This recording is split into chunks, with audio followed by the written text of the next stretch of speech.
গোপনাঙ্গের লোম পরিষ্কার করলে কি গোসল ফরজ হয়? কবরের উপর দোকান দেওয়া জায়েজ আছে কি না? পেঁয়াজ খেয়ে মসজিদে গেলে কি গুনাহ হবে? পুরুষের আনাগোনা থাকার সম্ভাবনা থাকলে নিকাব পরে নামাজ পড়া যাবে কিনা? সৎ ভাই বোনের বিবাহ কি হারাম? যাদের মা ভিন্ন, মৃত আত্মীয়র নামে কোরবানি করা যাবে কিনা? কতটুকু সম্পদ থাকলে কোরবানি করতে হবে? মানুষের দাঁতের উপর আলাদা ক্যাপ বসালে মৃত্যুর পর কি সেটা তুলে ফেলতে হবে? কোরবানির সামর্থ্য থাকা সত্ত্বেও কেউ কোরবানি না দিলে গুনাহগার হবেন কিনা? যারা কোরবানি দেয় সেসব আত্মীয়কে কি কোরবানির গোশত দেওয়া যাবে? আকিকা না দেওয়া থাকলে কি কোরবানি দিতে পারে? আমার বাবা মারা গেছেন, আমার আম্মু নাকি 40 দিন জুতা পড়তে পারবেন না, এটা কি কুসংস্কার? খাটের উপর নামাজ পড়া যাবে কিনা? কোরবানির গোশত ফ্রিজ রাখা যাবে কিনা? পরিবারের ছেলে মেয়ে ভাই বোন ও স্বামী স্ত্রী মিলে এক নামে কোরবানি দিলে তা হবে কি না? বয়সে বড় মেয়েকে বিয়ে করা যাবে কি না? পরিবারের বাবা বড় ভাইয়ের সামনে মাথায় ওড়না না থাকলে কি পাপ হবে? নাপাক অবস্থায় হাদিস ইসলামের বই ধরা যাবে কিনা?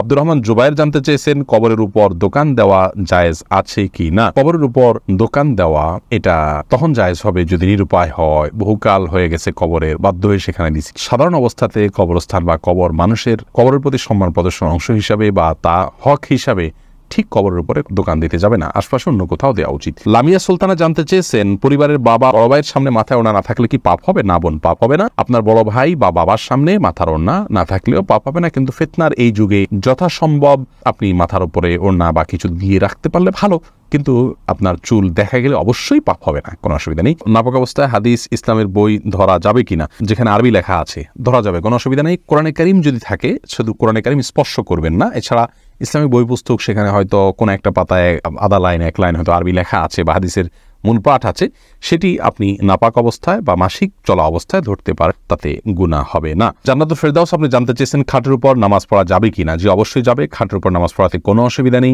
অনেকে মনে করেন যে খাটের উপরে বা বিছানা চাদর উপর নামাজ পড়া যেন বিছানা চাদর ধোয়া থাকে, পরিষ্কার থাকে, নাপাক দেখা না যায়, কোনো নাপাকের আলামত না থাকে, তাহলে সেখানে সালাত আদায় করতে কোনো অসুবিধা নেই। মোহাম্মদ মুরাদ হোসেন জানতেছেন সৎ ভাই বোনের বিবাহ কি হারাম? যাদের মা ভিন্ন, সৎ ভাই বোনের বিবাহ জায়েজ নেই। আসমাউল হোসনা এডি থেকে আপনি জানতে চেয়েছেন মানুষের দাঁতের উপর আলাদা ক্যাপ বসালে মৃত্যুর পর কি সেটা তুলে ফেলতে হবে? তুলে ফেলতে হবে এমন কোনো আবশ্যক নেই। দামি কোনো দাঁত থাকলে সেটা খুলিয়ে রাখবেন। এমনি সোহেল জানতে চেয়েছেন কোরবানির গোশত ফ্রিজ রাখা যাবে কিনা? হ্যাঁ, কোরবানির গোশত ফ্রিজে রাখতে পারেন, কোনো অসুবিধা নেই। তবে ফ্রিজে রাখার উদ্দেশ্যেই যেন কোরবানি না হয়, কোরবানি করার পর গোশত থাকলো থেকে গেল সেগুলো রেখে দিলেন ফ্রিজে, অসুবিধা নেই। ইসমাইল দেওয়ান জানতে চেয়েছেন পেঁয়াজ খেয়ে মসজিদে গেলে কি গুনাহ হবে? পেঁয়াজ বলতে কাঁচা পেঁয়াজ যদি খান, কাঁচা পেঁয়াজ খেয়ে সেই অবস্থায় মসজিদে যাওয়া নিষেধ, হাদিসে স্পষ্ট নিষেধ আছে। তার কারণ হলো মসজিদে ফেরেশতা থাকে, অন্য মানুষরা আছেন, কাঁচা পেঁয়াজ খেলে মুখে দুর্গন্ধ হয়, সে দুর্গন্ধ নিয়ে মসজিদে গেলে আশপাশের লোকদের কষ্ট হবে, ফেরেশতাদের কষ্ট হবে, সেজন্য হাদিসে নিষেধ আছে। অতএব কাঁচা পেঁয়াজকেও খাওয়ার পর ভালো করে মুখের দুর্গন্ধ দূর করে, সেটি অন্য কিছু খেয়ে হোক, ব্রাশ মেসওয়াক ইত্যাদি হোক, যেভাবে হোক অন্য উপায়ে মুখের দুর্গন্ধ দূর করে তারপর তিনি মসজিদে যাবেন। ফাহিম বিনতে ফারুক জানতে চেয়েছেন পুরুষের আনাগোনা থাকার সম্ভাবনা থাকলে নিকাব পরে নামাজ পড়া যাবে কিনা? জি অবশ্যই, নিকাব পরে সাধারণ অবস্থায় নামাজ পড়া যাবে না, কারণ নবী সাল্লাল্লাহু আলাইহি ওয়াসাল্লাম চেহারা ঢেকে সালাত পড়তে নিষেধ করেছেন এবং নারী পুরুষ সকলের জন্য সেটি সমানভাবে প্রযোজ্য। কিন্তু কোনো ক্ষেত্রে যদি এমন হয় যে আপনি এমন জায়গায় সালাত আদায় করছেন এখানে অন্য পুরুষরা আসা যাওয়া করার প্রচন্ড সম্ভাবনা আছে, তাহলে সেক্ষেত্রে আপনি নেকাব পরে সালাত আদায় করতে পারবেন, যেহেতু এটা বিশেষ ওজর রয়েছে। এমডি জাহিদুল ইসলাম জানতে চেয়েছেন আকিকা না দেওয়া থাকলে কি কোরবানি দিতে পারে? আকিকার সাথে কোরবানি কোনো সম্পর্ক নেই, দুটো সম্পূর্ণ দুই ধরনের ইবাদত। আকিকা না থাকলেও কোরবানি দিতে পারেন, আকিকা না দিলেও কোরবানি দিতে পারেন। মালিক শাহ জাইন আপনি জানতে চেয়েছেন যারা কোরবানি দেয় সেসব আত্মীয়কে কি কোরবানির গোশত দেওয়া যাবে? অনেকে গোশত না দিলে আবার মাইন্ড করেন, তবুও তাদের প্রচুর গোশত হয়। কোরবানি দিলেও তা কাউকে কোরবানির গোশত দেওয়া যেতে পারে, কারণ আল্লাহ রাব্বুল আলামিন কোরবানির গোশত সম্পর্কে কোরআন কারীমের একাধিক জায়গায় বলেছেন যে নিজে খাও, অন্য মানুষদেরকেও দাও, যারা অভাবী মানুষের কাছে চায় তাদেরকেও দাও। তার মানে এখানে আত্মীয় স্বজন যারা সলভেন্ট আছেন, আত্মীয়তার বন্ধন স্বরূপ তাদের জন্য কিছু হাদিয়া আপনি পাঠাতে পারেন, এতে কোনো দোষের কিছু নেই। মোহাম্মদ তানভীর জানতে চেয়েছেন বয়সে বড় মেয়েকে বিয়ে করা যাবে কি না? অবশ্যই করা যাবে। বয়সে আপনার চাইতে আপনি যাকে বিয়ে করবেন তার বয়স যদি বেশি হয়, বিয়ে করাতে কোনো অসুবিধা নেই। নবী করিম সাল্লাল্লাহু আলাইহি ওয়াসাল্লাম নিজে বিবাহ করেছেন খাদিজা রাদিয়াল্লাহু তাআলা আনহাকে, তখন তার অনেক বেশি বয়স ছিল, নবী সাল্লাল্লাহু আলাইহি ওয়াসাল্লামের চাইতেও বেশি বয়স ছিল, বিধায় নিজের চাইতে বেশি বয়সের কাউকে বিবাহ করাতে ইসলাম শরীয়তের দৃষ্টিকোণ থেকে কোনো প্রকার বাধা নেই। বিবাহ নিয়ে আমাদের অনেক কুসংস্কার, আমরা বিধবা বিয়ে করতে চাই না, আমরা তালাকপ্রাপ্তা বিবাহ করতে চাই না, একবার বিয়ে হয়ে গেলে মনে করি জীবনের তরে বন্ধন হয়ে গেছে, কোনোভাবে ছুটলে দোষযুক্ত মনে করি।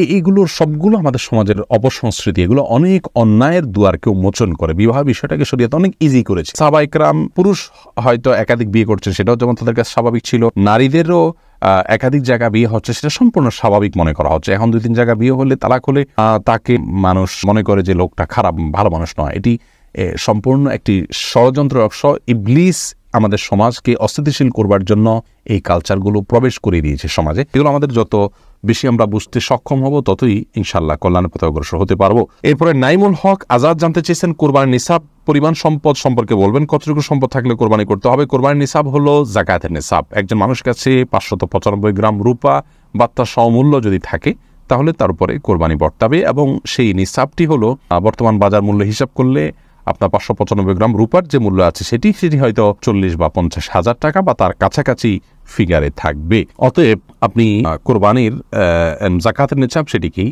ধরে নেবেন। যদিও এর আগে আমরা শুরুতেই বলেছি যে কোরবানি যে ব্যক্তি করার সামর্থ্য রাখেন তার উপরে কোরবানিটি বর্তায়, এর জন্য নিসাব কোনো আবশ্যক নয়, এমনটি মত দিয়েছেন সৌদি আরব ওলামা ইকরাম এবং অন্যান্য মাযহাবে।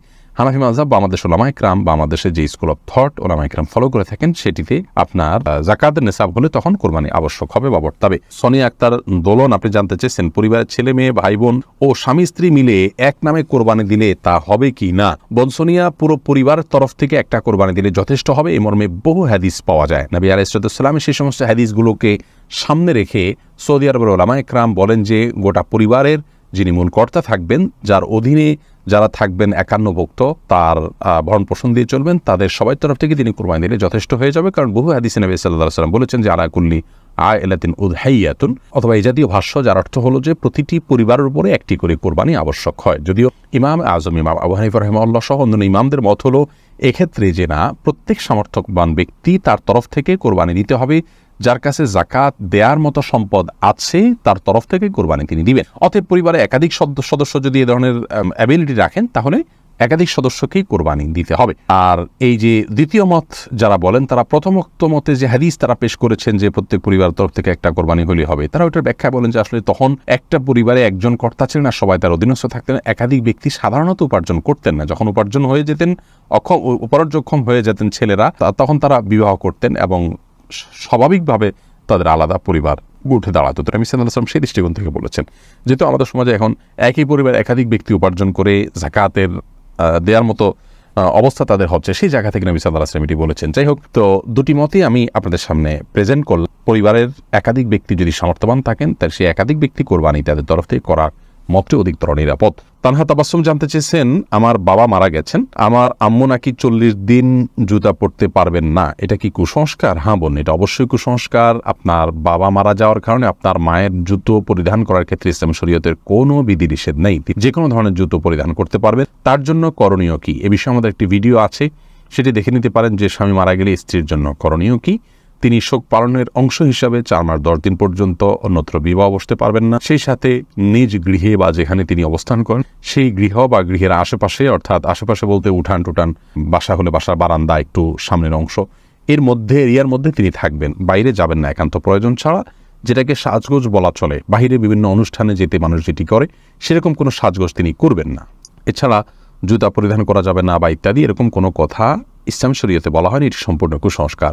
এই মিজানুর রহমান শামীম আপনি জানতে চেয়েছেন কোরবানির সামর্থ্য থাকা সত্ত্বেও কেউ কোরবানি না দিলে গুনাহগার হবেন কিনা। উত্তর হলো, কোরবানির সামর্থ্য না থাকা সত্ত্বেও যদি কোরবানি না দেন তাহলে তিনি গুনাহগার হবেন। ইমাম আবু হানিফা রাহিমাহুল্লাহ তাঁর মত অনুযায়ী যেটিকে ফলো করেন আমাদের দেশের বেশিরভাগ ওলামা ইকরাম। আর আরাবিয়ান স্কলারদের মধ্য থেকে সৌদি আরবের ওলামা ইকরাম বিশেষত, তাদের এক্ষেত্রে দৃষ্টিভঙ্গি ভিন্ন রকম। তারা মনে করেন কোরবানি এটি একটি সুন্নাহ আমল, যার কারণে কোরবানি যদি কেউ সামর্থ্য থাকার পরও না করেন তাহলে তিনি সুন্নাহ তরক করলেন, একটি সুন্নাতে মুআক্কাদা বা গুরুত্বপূর্ণ একটি সুন্নাহ তরক করলেন। সন্দেহাতীতভাবে তিনি ক্ষতিগ্রস্ত হলেন, কিন্তু তিনি বড় ধরনের কোনো গুনাহগার হলেন না। যেমনটি আমাদের ওলামা ইকরাম মনে করেন ওয়াজিব তরক করার গুনাহগার হবেন সামর্থ্যবান ব্যক্তি কোরবানি না দিলে। আমাদের ওলামা ইকরামের দলিলটি অত্যন্ত সমৃদ্ধ। এক্ষেত্রে নবী সাল্লাল্লাহু আলাইহি ওয়াসাল্লাম বলেছেন যে ব্যক্তি কোরবানি করার সামর্থ্য রাখে অথচ কোরবানি করল না, সে যেন আমাদের ঈদগাহে না আসে। এবং এই মর্মে কাছাকাছি ধরনের ভাষ্য অনেকগুলো হাদিসে আসছে, যে ভাষ্য থেকে বোঝা যায় যে নবী সাল্লাল্লাহু আলাইহি ওয়াসাল্লাম সামর্থ্যবানদেরকে কোরবানি করতে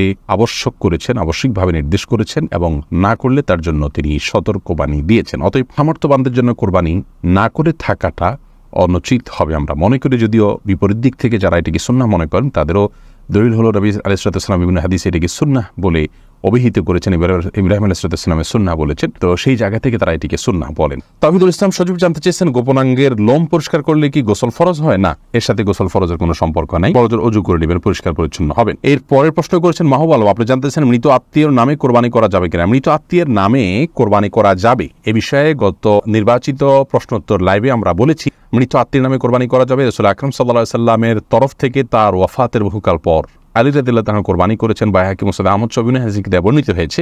সেজন্য মৃত ব্যক্তির পক্ষ থেকে কোরবানি করা যাবে। কোন কোন উলামায়ে কেরাম বলেন যে জীবিত ব্যক্তির নামের সাথে অ্যাড করে এটা করতে, যদিও জমহুরগণ সাধারণভাবেই মৃত ব্যক্তির তরফ থেকে আলাদা কোরবানি করার পক্ষে মত দিয়েছেন, জায়েজ আছে।